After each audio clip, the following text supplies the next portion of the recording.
Recent டேஸில் சின்ன சின்ன விஷயத்தில் நிறைய சொதப்பல் பண்ணிட்டுருக்கேன். அதுவும் அவ்வளோ பெரிய விஷயமும் கிடையாது. It's Monday evening. Previous day வெளில போகலான்னு சொல்லி பிளான் பண்ணியிருந்தோம். நான் கரெக்டாக ஈவினிங் வெளில போகிற டைமில் பார்த்து தூங்கிட்டேன். ஸோ அதனால் போக முடியாமல் போயிடுச்சு. ஓகே நெக்ஸ்ட் டே போய்க்கலாம் ஈவினிங் போல் அப்படின்னு சொல்லிட்டாங்க. So okay next day evening அப்படின்னாலே நமக்கு வேறு எதுவுமே மோட்டிவேஷன் தேவைப்படாது ஒர்க் பண்ணுறதுக்கு. அதனால் மார்னிங்லேருந்தே கொஞ்சம் ரஷ் பண்ணி ஒர்க்லாம் பண்ணிட்டு இருந்தேன். ஸோ 3:30க்குலாம் அகைன் குக் பண்ண ஸ்டார்ட் பண்ணிட்டேன். எனக்கு டின்னர் குக் பண்ணி வச்சுட்டு போகணும் வெளியில், அவ்வளோதான். அதுதான் பிளானாக இருந்துச்சு.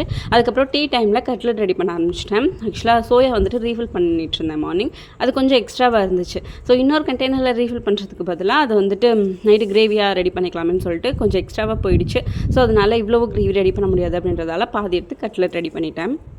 கிரேவி ரெடி பண்ணி வச்சுட்டு டீ கட்லெட் சாப்பிட்டுட்டு அப்படியே வெளில கிளம்பிட்டோம். அன்றைக்கி கோவில் போகிற பிளானே கிடையாது. வேலூர் கோட்டை அந்த சரௌண்டிங்ஸ் மட்டும் பார்க்குறதுக்காக போயிருந்தோம். பட் பேபி ரொம்ப அடம் பிடிச்சாங்க, உள்ளே போயே ஆகணும் கோவிலுக்குள்ள அப்படின்னு சொன்னதால் அங்கே இருக்க சிவன் கோயிலுக்குள்ளே போயிட்டு சாமியெல்லாம் தரிசனம் பண்ணிவிட்டு வெளியில் சொற்பொழிவுலாம் ஆட்டிட்டு இருந்தாங்க. அது கொஞ்சம் நேரம் பார்த்துட்டு அப்படியே கிளம்பிட்டோம்.